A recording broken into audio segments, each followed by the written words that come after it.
Well, as the lame duck Congress wrestles to avoid the fiscal cliff, U.S. Senator Daniel Akaka prepares to leave that world behind. Akaka is retiring at the age of 88, and we sat down with him recently to talk about the last 36 years in Washington and Hawaii, as D.C. says, aloha, Senator.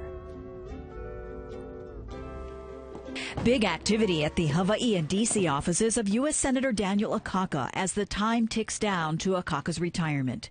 Here at the Hawaii office, staffers are packing up official business as well as the many mementos. And in Washington, they're boxing up everything from files to neckties. Well, my staff tells me I have 1,000 boxes to go through, and that's only for the office. Now the home, of things that we've collected over the years. So the first thing we're doing, the first stage, is to give away as much as we can and promise some of the furniture to different people. 36 years of blood, sweat, and tears, a huge part of Akaka's life. I will really miss my colleagues and the leadership there. I will miss trying to help the needs of Hawaii, because that was constant. First elected to the U.S. House of Representatives in 1976, Akaka was appointed to the U.S. Senate in 1990 following the death of Spark Matsunaga.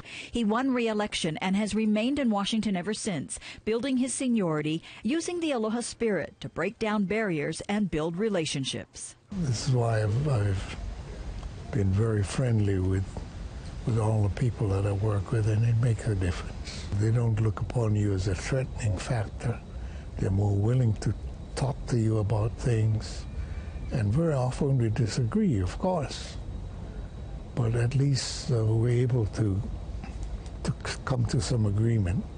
He lists among his many accomplishments bringing the private sector to work with NASA and has worked with veterans as the senior member of the Armed Services Committee. His biggest frustration, after more than a decade, not getting the Akaka bill passed.